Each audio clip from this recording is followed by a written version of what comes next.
Assalamualaikum warahmatullahi wabarakatuh. Anak-anak yang soleh dan soleha, hari ini kita akan belajar Mupel Bahasa Indonesia tema 1, subtema 4, materi mengenal pertumbuhan dan perkembangan tumbuhan. Ya, ini dapat kamu pelajari pada buku tematik kamu. Kalau kita melihat suasana seperti ini, kita akan merasa senang, merasa teduh.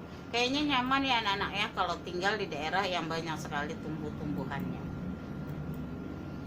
Pada dasarnya, tumbuhan yang ada di sekitar kita itu perkembangbiakannya dibedakan menjadi dua, yaitu perkembangbiakan secara tidak kawin atau vegetatif dan secara kawin atau generatif. Perkembangbiakan vegetatif dibedakan menjadi dua, yaitu vegetatif alami dan vegetatif buatan. Vegetatif alami itu ada berapa cara, yaitu satu dengan cara spora, umbi, rizoma, geragi, dan tunas. Spora ini contoh adalah spora yang ada pada tumbuhan ya. Jadi ada di belakang daunnya ini ada kayak titik-titik ini, inilah adalah sporanya.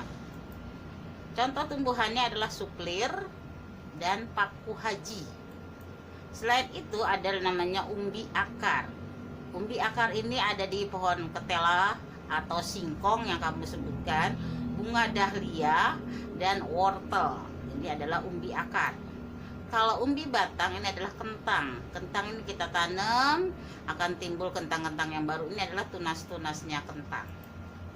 Sedangkan umbi lapis adalah bawang merah, bawang putih, bawang bombay, dan bunga bakung. Kalau tunas ini ada pada pohon cosor bebek dan pisang juga bambu. Ini adalah tunasnya.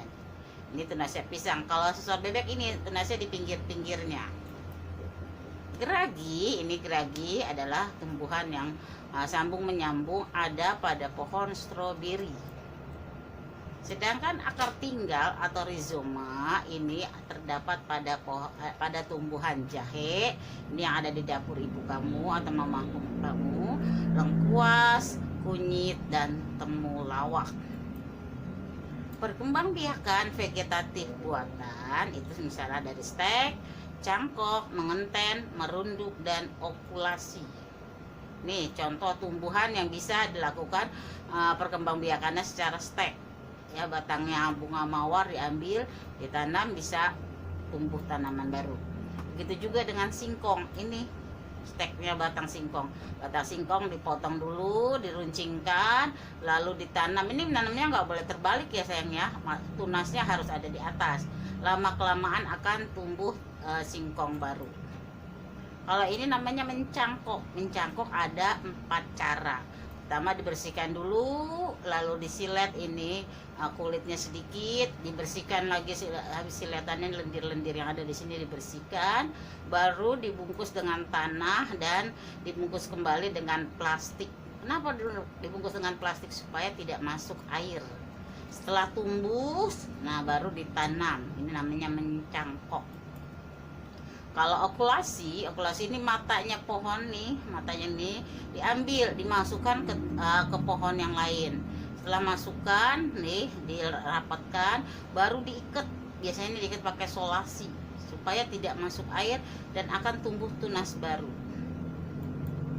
Kalau ini namanya mengenten ya, ada 4 cara juga, dipotong, dimasukkan ke tumbuhan yang lain, lalu diikat dengan rapat supaya tidak masuk air agar timbul tumbuhan barunya. Kalau ini merunduk, ini merunduk, ini tanaman yang merunduk, ada akarnya ke bawah gini ke atas, ditundukkan ke bawah ya, sama manusia ditundukkan, ditanam ke tanah, ditanam tanah akan timbul tumbuhan baru. Kalau tadi perkembangbiakan vegetatif ya, sekarang perkembangbiakan generatif. Alat perkembangan generatif pada tumbuhan berupa bunga. Bunga lengkap ketika terdiri dari mahkota, benang sari, putik, tangkainya, dan kelopaknya. Ada juga bunga yang tidak sempurna. Ini contoh bunganya nih ya. Ada tangkainya di sini, ada kelopaknya nih yang masih warna hijaunya, lalu ada benang sarinya. Ya, ini benang sarinya di sini nih. Nih yang kalau kamu pegang-pegang kayak ada bulu-bulunya kecil-kecil ya. Nah ini adalah kepala putik yang di atasnya. Sedangkan yang cantik ini yang berwarna-warni namanya mahkota. Bunga ada bunga yang sempurna dan bunga yang lengkap. Kalau lengkap tadi semua lima-limanya ada mahkota, ada kelopak, ada benang sari, ada putiknya, dan ada tangkainya. Ada juga bunga yang tidak sempurna. Ketika bunga punya putik dan benang sari disebut bunga sempurna. Ini dari bunga akan timbul lama-lama jadi buah-buahnya, dalamnya ada biji. Biji inilah yang akan menjadi bakal tumbuhan baru. Nah, tuh tanaman yang bisa tumbuh dengan biji, misalnya semangka. Kalau siang hari makan semangka sedap ya anak-anak ya. Selain semangka nih, ini skema pertumbuhan semangka. Semangka itu mulai dari biji, ditanam jadi tumbuhan bibit tanaman, terus tanaman barunya kelama-kelamaan tanaman semangka berbunga lalu berbuah. Buah inilah yang kita makan. Ya, selain semangka juga yang ditanam dengan biji adalah mangga, jambu, rambutan, nangka, dan lain-lain. Masih banyak lagi ya anak-anak ya. Nah, ini bentuk daun nih. Nah, bentuk daun dari tumbuhan yang kita pelajari tadi ada yang menyirip. Nih menyirip, ini menjari, ini melengkung, dan ini sejajar. Kita lihat ya. Apa sih bentuk yang ada pada tumbuhan? Ini menyirip nih, menyirip kayak ikan kan ya. Ada pada tumbuhan apa? Ada tumbuhan mangga, jambu, rambutan, dan nangka. Kalau yang melengkung, nih ada pada pohon sirih yang buat kalau kita lagi mimisan ya. Lalu ada pohon akasia, ada daun gadung ya, dan daun jarak. Ini semua daun-daunnya berbentuk melengkung, tulangnya melengkung. Kalau yang menjari apa nih? Kayak jari-jari adalah pohon singkong, daun singkong, lalu daun pepaya.